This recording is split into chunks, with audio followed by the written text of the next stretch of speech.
예술 도시를 만나다 6-2 앤드 민키. 결국 이슬람 세력은 동진과 서진을 모두 포기하고 북아프리카로 향하는 길을 택했다. 이슬람의 우마이야 왕조는 이집트와 리비아를 장악한 후 탕헤르에서 배를 타고 이베리아 반도로 건너갔다. 서기 711년 이베리아 반도 대부분이 우마이야 왕조의 손에 들어갔다. 서기 750년경 이슬람 세력 내에 내분이 일어난다. 아바스 가문이 다마스쿠스를 본거지로 하는 우마이야 왕조를 멸망시키고 아바스 왕조를 연 것이다. 아바스 왕조의 학살을 피해 중동으로 탈출한 우마이야 왕조의 왕자 압드 알라흐만은 안달루시아로 피신해 코르도바의 우마이야 왕조를 재건한다. 이베리아 반도를 근거지로 살아남은 우마이야 왕조는 1236년 카스티아에 의해 멸망할 때까지 코르도바를 중심으로 존속한다. 이 우마이야 왕조가 건설한 이슬람 국가의 명칭은 알안달루스로 여기서 오늘날의 안달루시아라는 지역명이 나왔다. 379. 단일 왕조였던 우마이야 왕조가 몰락한 후부터 사방에서 꼭두각시 칼리파들이 난립했다. 11세기에 이르면 이베리아 반도의 이슬람 세력은 단일 칼리파가 아니라 그보다 더 소규모의 군주를 뜻하는 타이파들로 바뀌었다. 이들 타이파들은 각기 세비야, 그라나다, 사라고사 등의 수호를 정하고 서로 약탈 행위를 계속한다. 라이벌 타이파를 물리치기 위해 기독교 세력과 동맹을 맺는 타이틀도 있었다. 반면 레온, 아라곤, 카스티아, 포르투갈 등 북부의 기독교 국가든 레콘키스타라는 큰 목표 앞에서 굳은 동맹 체제를 유지했다. 389. 이사벨라와 페르디난도는 그들의 공통된 수건 사업이었던 레콘키스타 완수를 위해 1482년 그라나다와 전쟁을 시작했다. 전쟁의 상대자는 그라나다를 수도로 삼고 있던 최후의 타이파 나스르 왕조였다. 10년의 전쟁 끝에 1492년 1월 2일 그라나다가 함락되고 에미르 무함마드 2세는 알람브라 궁을 떠나 북아프리카로 도주했다. 381. 로마를 찾는 관광객들이 성베드로 성당을 빼놓지 않듯이 그라나다를 찾는 관광객은 반드시 아람브라 궁으로 향한다. 궁전과 요새를 겸한 아람브라 궁은 도시 외곽의 언덕에 그라나다를 굽어보는 듯한 자리에 위치해 있다. 아람브라 궁은 기독교 양식의 궁처럼 하나의 건물이 아니라 수많은 건물들과 그 사이에 위치한 정원으로 이루어진 광대한 건축물이다. 궁의 벽면과 천장에는 정교하고 화려한 기하학적 무늬가 세공과 도자기 타일, 모자이크 채색된 철화석고 기법으로 새겨졌다. 이 무늬를 자세히 보면 일정한 기하학적 무늬를 이루거나 아니면 코란의 글귀들로 만들어져 있다. 383. 물이 귀한 공중동에서 부흥한 이슬람 세력은 건축에서도 연못이나 분수를 빼놓지 않았다. 아람브라 궁전의 한 부분은 천국의 정원이라는 뜻인 헤네랄리페의 곳곳에서도 분수들을 쉽게 찾을 수 있다. 타레가의 기타곡에 물방울이 수없이 흩날리는 듯한 트레몰로는 헤네랄리페의 분수들을 묘사한 것이라고 한다. 384. 기타의 기원에 대해서는 다양한 이론이 있지만 코르도바의 우마이야 왕조가 건설될 때 중동의 악기인 기타가 이베리아 반도로 전해졌다는 설이 가장 유력하다. 19세기 후반 활동한 그라나도스, 마누엘 데 파야, 타레가, 세고비아 등의 작곡가들이 기타 음악을 통해 스페인적인 정서를 되살리게 된다. 385. 이런 가짜 개종자들을 당시 사람들은 무어인이라는 뜻의 모리스코어라고 불렀다. 이들에 대한 박해는 점점 더 심해졌다. 허가 없는 여행을 하는 모리스코들은 바로 사형 선고를 받았다. 종교적 순혈주의를 강조했던 펠리페 2세 당시 모든 스페인 사람들은 금요일마다 집에 문을 열어놓아야만 했다. 무슬림의 예배일은 금요일이었으므로 집에서 몰래 예배를 보는 무슬림은 없다는 것을 보여주었다. 385. 무데아르 양식의 기원은 1215년으로 거슬러 올라간다. 코르도바를 비롯해 원래 이슬람의 영도였던 지역들이 기독교 세력에게 수복되면서 아랍 건축의 로마네스크, 고딕 양식을 결합시킨 무데아르 건축물들이 지어지기 시작했다. 무데아르 양식은 세비야를 비롯한 안달루시아 건축 스타일에 근본적인 변화를 주었으며 나아가 스페인 문화의 근원으로 여겨진다. 종교에서는 이슬람과 카톨릭은 끝내 서로를 배척하였으나 문화에서는 두 종교가 성공적으로 융합한 셈이다. 386. 레콘키스타 이후 전성시대를 맞은 안달루시아의 도시는 세비야다. 세비야는 과탈키비르 강이 흐르는 평야지대에 자리 잡고 있어서 무역선이 들어오기에 용이한 항구 도시였다. 식민지의 수익은 모두 세비야를 통해 스페인으로 들어왔다. 레콘키스타가 완수된 1492년에 제노바 뱃사람 컬럼부스가 세 척의 배를 이끌고 신대륙으로 떠난 항구도 세비야다. 반면 남아있는 무슬림들을 가장 가혹하게 대했으며 종교 재판으로 수많은 인명을 희생시킨 곳이 역시 세비야였다. 397. 17. 토스카나 와인과 예술의 고향. 토스카나는 와인과 예술의 고향이라고 불려 마땅한 이탈리아 중북부 지역의 명칭이다. 흔히 토스카나라고 하면 이탈리아 북부, 어림잡아 밀라노와 로마 사이 정도를 생각하지만 정확히 말해 토스카나는 이탈리아 중 북부의 한 주 이름이다. 주도는 피렌체이며 피사와 시에나가 관광지로 알려져 있다. 사실사철 비가 적고 온화한 기후 덕에 이탈리아 와인의 주된 생산지이기도 하다. 인구 380만 정도이며 가장 큰 도시인 피렌체의 인구는 38만에 불과하니 우리 시각으로 보면 이곳의 도시들은 모두 작은 마을 정도인 셈이다. 이 지역의 전통적 방식으로 만들어진 가죽공예 제품들이 밀라노에 가서 비싼 값에 팔리곤 한다. 595. 르네상스 3대 거장인 레오나르도 다빈치, 미켈란젤로, 라파엘로가 모두 토스카나 출신이거나 이 지역에서 활동했으므로 그 외에 조토, 프라 안젤리코, 피에로 델라 프란체스카 만테니아, 도나텔로, 브루넬레스키 등 1415세기 유럽 예술의 주도적 인물들이 모두 토스카나의 예술가들이었다. 문예 부흥을 일으킨 최초의 예술가인 단테 알리기에리도 빼놓을 수 없다. 토스카나는 베르디와 함께 이탈리아 오페라를 대표하는 작곡가 자코모 푸치니의 고향이기도 하다. 394. 토스카나의 곳곳의 도시들에는 르네상스라는 화려한 결실을 가능케 한 문화적 잠재력의 흔적을 찾을 수 있다. 예를 들어 두초 디 부오닌 세니아의 마에스타에서 성모 마리아가 걸친 푸른 망토 무늬는 13세기부터 시에나 사람들이 중국산 비단과 다마스쿠스산 면적물을 알고 있었음을 보여준다. 화려한 과거의 흔적은 토스카나 곳곳에서 쉽게 발견된다. 이런 흔적들을 모두 따라가다 보면 여행자의 발걸음은 결국 르네상스가 태동한 피렌체에 이르게 된다. 394. 중세시대에 형성된 토스카나의 도시들은 대부분 동일한 구조로 되어 있다. 마을 중심부에 광장이 있고 광장을 빙 둘러싼 형태로 종탑, 성당, 세례당, 왕궁이 자리 잡았다. 종탑이 높이 솟아있는 이유는 도시 국가들의 반목이 계속되는 와중에 위급한 군사적 사태가 생겼을 경우 종을 크게 울려서 주민들에게 알려야 했기 때문이다.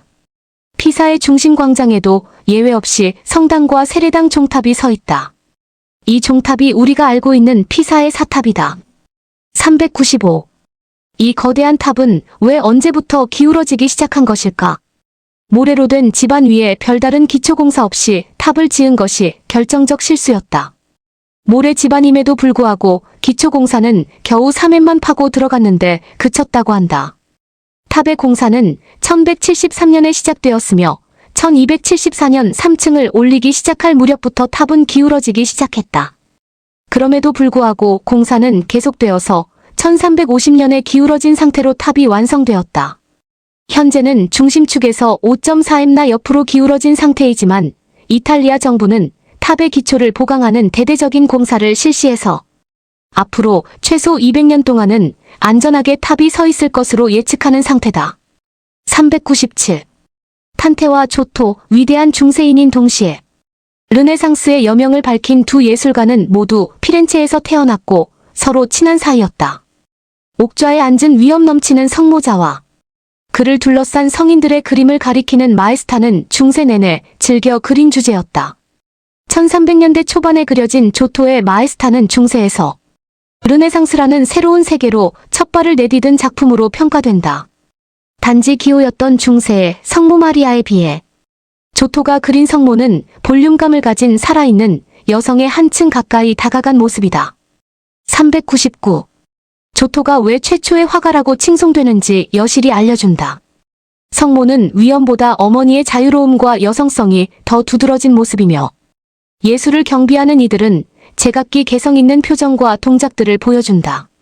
낙타를 살피는 젊은이의 의상은 이 젊은이가 동방 박사와는 다른 계급의 사람임을 보여준다.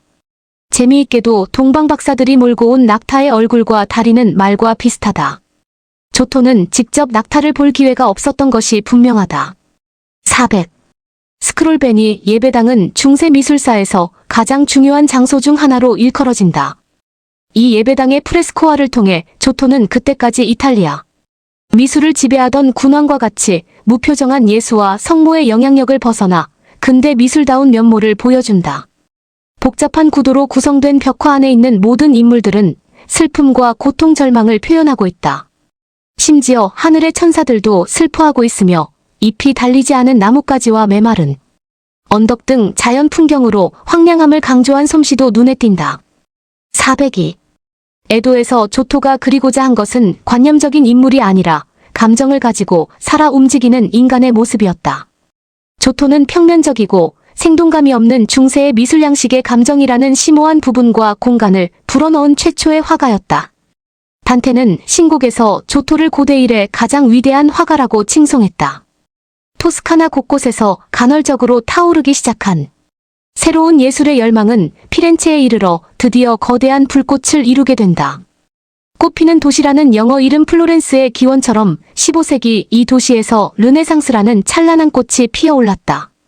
도시의 규모는 아담하지만 꽃의 성당 두오모를 비롯해 우피치 미술관, 피티궁, 시뇨리아 광장, 산로렌초 교회, 아카데미아 미술관 등 찾아야 할 명소가 한두 군데가 아니다.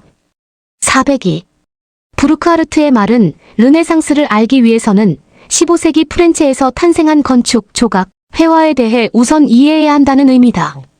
직물과 금융산업으로 융성한 피렌체는 14세기 이래 유럽의 은행 역할을 했다. 형식적으로는 공화국 체제를 고수했으나 사실상 가장 유력한 가문인 메디치가에 의해 권력이 세습되고 있는 상황이었다. 정치 경제적 안정에 더해 상업사회에 기반한 피렌체. 시민 세력의 힘은 새로운 학문과 예술이 번창하는데 중요한 밑거름으로 작용했다. 403. 꽃의 성당 두오모를 건축한 브루넬레스키, 피렌체.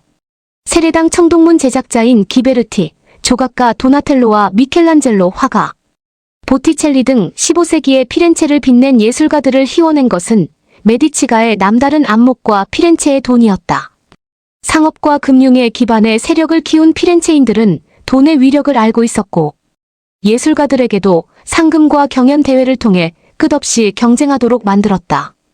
미켈란젤로의 제자이자 최초의 미술사가인 바사리는 피렌체를 예술가들이 끝없이 팔다리를 움직이지 않으면 가라앉고 많은 웅덩이 같은 도시라고 표현했다. 결국 이 끝없는 상업주의와 경쟁, 그리고 승자에게 주어진 경제적 이득이 피렌체를 르네상스의 탄생지로 만들었다. 404. 그는 결국 최후의 경연에서 로렌초 기베르티에게 패배한 후 더 이상 조각을 하지 않겠다고 선언하고 로마로 내려갔다. 좌절감으로 선택한 이 로마행이 브루넬레스키에게 새로운 기회를 주었다. 그는 로마에서 판테온을 건설한 고대 로마의 뛰어난 건축 기술을 배우게 된다. 피렌체로 돌아온 브루넬레스키는 또 한 번 공모전에 참가해 이번에는 성당 지붕 건축의 기회를 잡았다. 404. 이 성당의 내부에 들어가 보면 의외로 비어있는 공간에 놀라게 된다. 모자이크나 스테인드 글라스 등이 보이지 않는 실내는 일견 허전해 보이기도 한다. 브루넬레스키는 공간의 장식이 아닌 오직 건물 그 자체로 위엄을 전달하려 했다. 그를 위해서는 역시 고대 로마 시대부터 계승해온 돔, 반원형의 지붕을 재현하는 방식이 최상이라는 결론에 이르렀던 것이다. 여기서 잊힌 고대 로마의 지식이 다시금 예술가들과 조우하게 된다.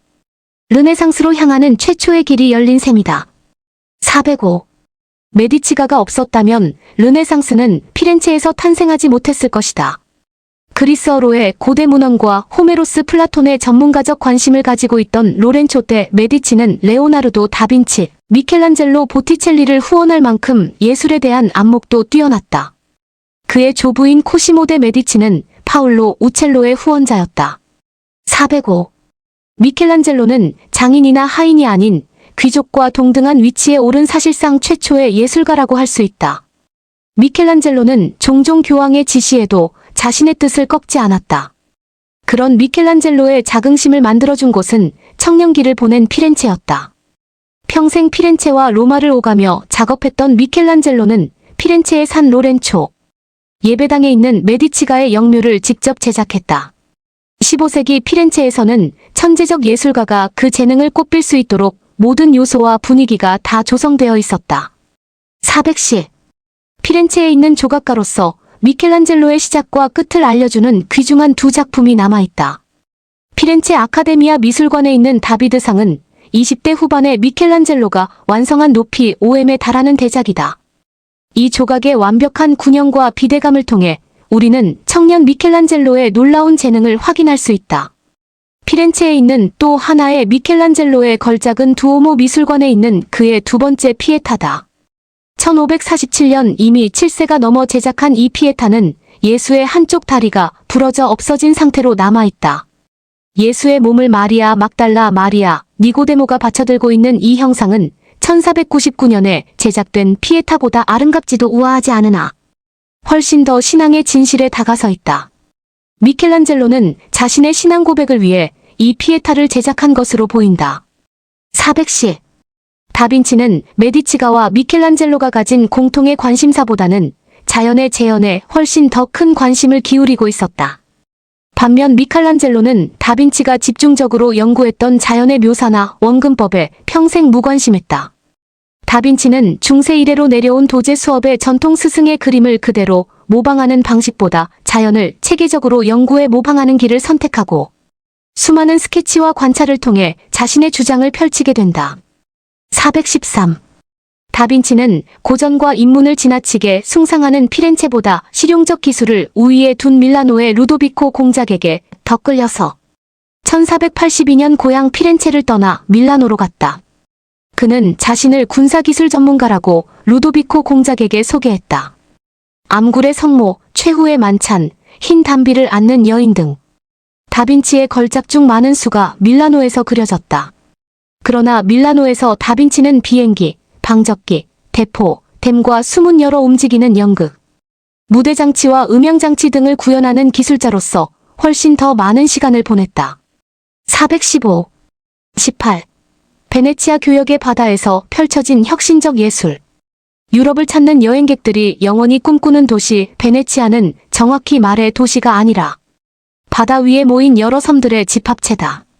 베네치아는 이탈리아 도시들 중 드물게 고대의 기원을 가지고 있지 않은 신도시이기도 하다. 서로마 제국을 멸망시킨 게르만족을 피해 몰려든 유민들이 아드리아 해의 입구에 있는 석호 위에 이 도시를 세웠다. 지도를 보면 베네치아는 아드리아 해와 이탈리아 반도가 만나는 지점에 절묘하게 걸쳐져 있다. 초기 정착자들은 물고기를 잡거나 소금을 팔아서 생계를 유지했다. 423. 초창기의 비잔티움 제국의 속국이던 베네치아인들은 서기 697년에 주민 투표에 의해 통령을 선출하며 서서히 비잔티움 제국의 세력권에서 벗어난다. 810년경 리알토 섬에 베네치아의 중앙정부가 세워졌다. 어디에 비할 바 없을 정도로 열악한 환경이었지만 베네치아인들의 생존력은 막강했다. 비잔티움 제국과 신성로마 제국의 황제 그리고 교황도 이 작은 도시국가를 굴복시키지 못했다. 비잔티움 제국과 서유럽 사이의 연결 통로로 그리고 12세기부터는 십자군의 배후 전진 기지로 베네치아는 나날의 그 위력을 키워나갔다. 424. 아드리아 해의 여왕이라는 별명이 말해주듯 베네치아는 유럽 어디와도 견줄 수 없는 위력적인 도시국가로 계속 그 위세를 자랑하게 된다. 놀랍게도 베네치아는 정확하게 1100년 동안 1797년 나폴레옹 태풍이 점령할 때까지 독립국가이자 공화국으로서의 위상을 지켰다. 나폴레옹이 패퇴한 후에는 오스트리아 제국의 지배하에 들어갔으며 1866년에 통일된 이탈리아 왕국에 편입되었다. 현재는 이탈리아의 한 주인공 베네토주의 수도다. 베네치아 하면 반사적으로 떠오르는 단어 중에 하나가 셰익스피어의 희곡 제목인 베니스의 상인이다. 피도 눈물도 없는 유대인 고리대금 업자 샤일록이 이 주인공의 희곡의 주인공으로 등장한다. 셰익스피어는 베니스의 상인을 1594년 1596년경에 런던에서 집필했다. 런던과 베네치아 사이의 제법 먼 거리를 감안해보면 이 당시 영국과 이탈리아 상인들 사이에 활발한 교류가 이루어지고 있다는 점, 그리고 베네치아 상인들의 주도 면밀함이 바다 건너 영국까지 알려져 있다는 사실을 짐작할 수 있다. 425. 2.000여 명의 위원들이 국가의 수장. 도제를 선출하는 베네치아의 정치체제는 유럽 어디에서도 찾아볼 수 없는 독특한 공화국 체제였다. 의원들은 이성적이고 국가의 이익이 되는 방향으로 정책을 결정했다. 1년 임기의 시민위원회는 도제를 견제하는 수단으로 작용했는데 이들은 모두 어린 시절부터 정치가로 훈련받은 인재들이었다. 상업국가가 물들기 쉬운 부정부패를 찾아내 엄단하는 것도 시민위원회의 임무였다. 무역의 사활을 건 작은 국가로서 베네치아인들은 엄정하고 공평한 정치체제가 가장 중요하다는 사실을 잘 알고 있었다. 425. 1204년 4차 십자군이 엉뚱하게도 예루살렘이 아니라 비잔티움 제국의 수도 콘스탄티노플을 점령하는 해프닝이 벌어졌다. 이 사건의 막후에는 비잔티움 제국의 보물을 노린 베네치아가 있었다. 이때 콘스탄티노플이 세워진 라틴 왕국은 1261년까지 존속했는데 베네치아 총독이 이 왕국의 군주를 겸했다.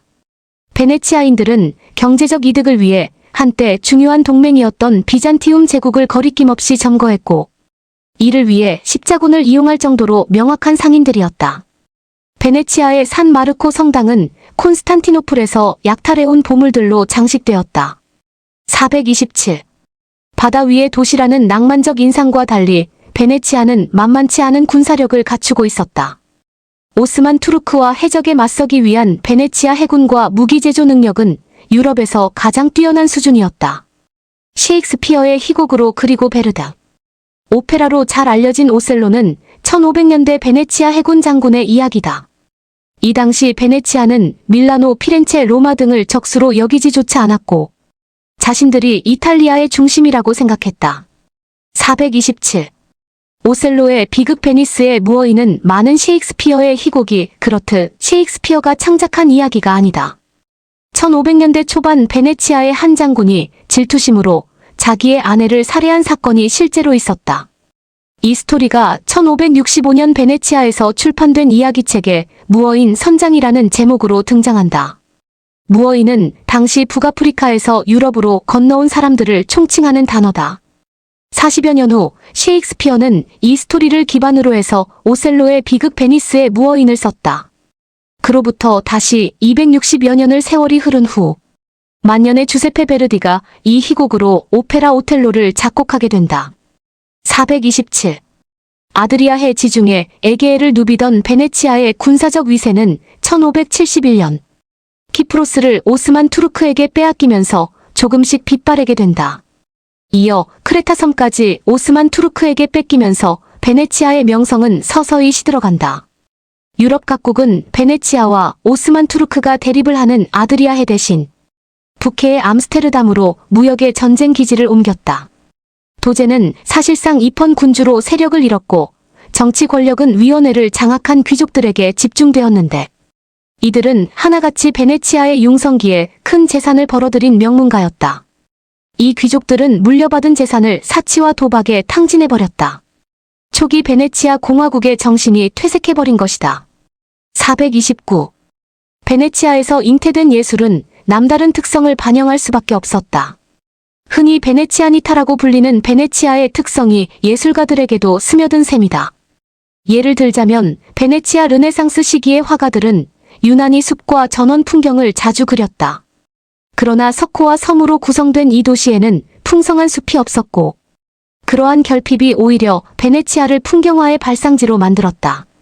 그림은 현실의 반영이기도 하지만 어떤 때는 부족한 현실에 대한 보상이기도 하다. 429. 베네치아의 미술은 로마 르네상스와는 달리 역동적이고 낭만적이다. 베네치아는 이탈리아의 다른 도시들과 달리 고대 역사를 가지고 있지 않기 때문에 고대 로마의 유적도 남아있지 않다. 어찌 보면 전통에서 그만큼 자유스러운 위치였다. 고대 그리스 로마 예술의 부활인 르네상스 역시 베네치아에서는 조금 다른 방향으로 전개되었다. 베네치아인들은 고대 로마보다는 성 마르코의 도시라는 종교적 전통에 중점을 두어 르네상스 미술을 발전시켰다. 430. 바다 위에 세워진 도시라는 지리적 특성은 회화에도 미묘한 영향력을 발휘했다. 도시의 코앞에 있는 바다는 종일 햇빛과 달빛을 반사해서 베네치아의 화가들을 빛에 예민하게 만들었다. 여기에 더해 무역의 중심지인 베네치아에서는 쉽게 다양한 물감의 원료들을 구할 수 있어 베네치아 르네상스 화가들의 화려하고도 명증한 색채감은 결국 도시의 특성을 10분 반영하고 있는 셈이다. 828년에 두 명의 베네치아 상인들이 당시 이슬람 국가이던 이집트의 알렉산드리아에서 성 마르코의 것으로 믿어지는 유골을 베네치아로 약탈해왔다. 이 유골의 보관을 위해 산 마르코 성당이 세워졌다. 이 성당을 통해 베네치아는 사도의 유골을 모신 장소라는 종교적 지위를 얻었고 해상 강국의 지위를 더욱 공고히 할 수 있었다. 431. 지역의 숭늉공들, 로마네스크 양식의 건물을 지어온 건축가들, 비잔티움의 모자이크, 장인들 등이 합세해 1세기 동안 지은 이 성당은 동서 유럽 문화의 가장 놀랍고 특이한 조화로서 현재도 그 생명력을 잃지 않고 있다. 432. 산 마르코 성당이 비잔틴 예술과 서방 예술의 결합이라면 도제의 궁은 북아프리카와 시리아 건축이 유럽인의 눈으로 재해석된 드문경이다. 432. 이름뿐인 공화국이었던 이웃 피렌체와는 달리 베네치아인들은 진정한 공화국의 의미를 알고 있었음을 이 초상이 보여준다. 그림의 제작 역시 피렌체는 주로 경연을 통해 화가나 조각가를 선발하지만 베네치아는 경연보다 예술가들 사이의 협업을 통해 작품을 완성한 경우가 많다. 435. 베네치아의 화가 티치아노는 한 생에 가까운 긴 생애를 살며 베네치아 르네상스를 꽃피운 화가였다. 벨리니 마이너스 조르존의 마이너스 티치아노 마이너스 틴토레토 마이너스 베론의 세로로 이어지는 베네치아 르네상스 전통은 베네치아를 피렌체, 로마와 함께 르네상스 예술이 꼽힌 3대 도시의 하나로 끌어올렸다. 이후 라 페니체를 비롯한 오페라 하우스가 문을 열면서 음악에서도 오페라의 산실로 영광을 누렸다. 1500만 1600년대의 베네치아는 가히 예술의 메카였다. 437. 무겁고 장중하면서 교회의 그림자를 떨치지 못했던 로마의 르네상스에 비해 베네치아의 르네상스는 빛과 감각 관능이 어우러지는 진정한 그리스 신화의 세계를 구현했다. 미켈란젤로가 종교의 무게를 끝내 벗어 던지지 못했다면 조르조네와 티치아노의 세계는 보다 생명력이 넘치며 생생하고 자연스럽다. 438.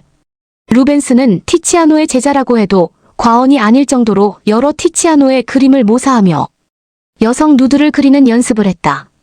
그의 솜씨는 알프스 너머 루벤스와 렘브란트, 반 다이크는 물론이고 스페인의 엘 그레코, 벨라스케스, 멀리 19세기 화가인 들라크루와 마네에게까지 전해졌다. 티치아노는 근대적인 미술품 시장을 형성해서 대단히 중요한 역할을 한 화가인 동시에 모든 화가들의 스승이나 마찬가지인 거장이었다. 440.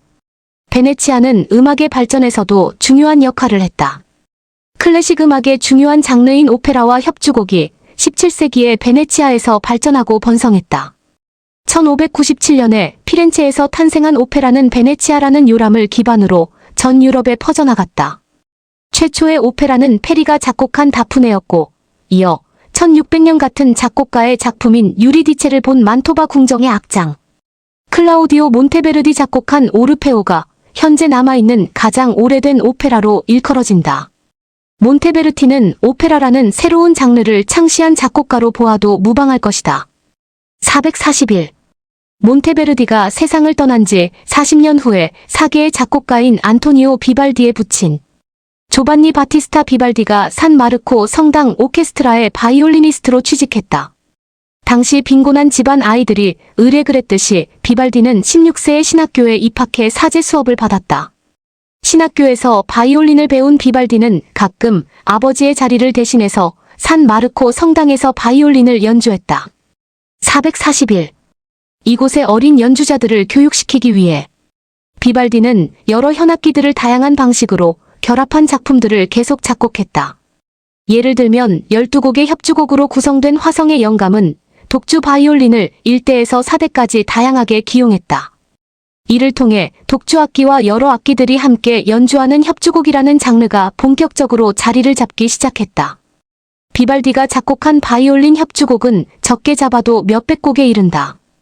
비발디가 고아원과 계약할 당시 문서에는 한 달에 2곡의 협주곡을 작곡해야 한다는 조항이 있었다. 442. 변덕스러운 베네치아인들은 이내 바이올린을 연주하는 빨강머리 사제를 잊어버렸다. 비발디는 빈곤의 허덕이다. 세상을 떠났고 사후에도 오랫동안 유능한 바이올리니스트로서만 알려져 있었다. 비발디 음악의 아름다움을 알아챈 드문 후세 작곡가 중 한 사람이 요한 세바스티안 바흐였다.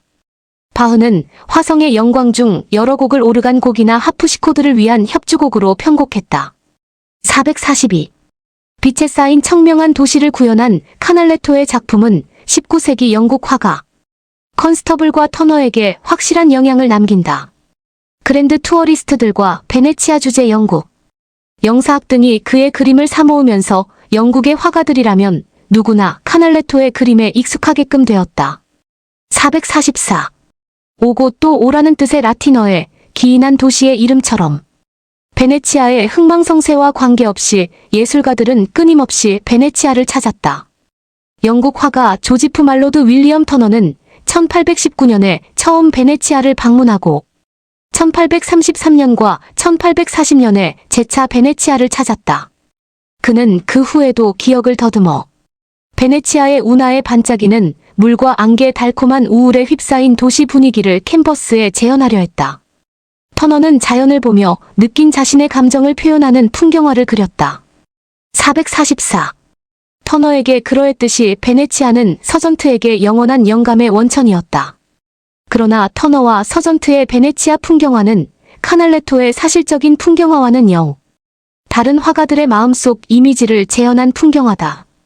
땅이 아닌 물 위에 서 있는 이 도시의 특성처럼 가끔 베네치아는 그 본래 모습보다 더 강렬한 이미지와 영감으로 예술가들에게 비치는 모양이다.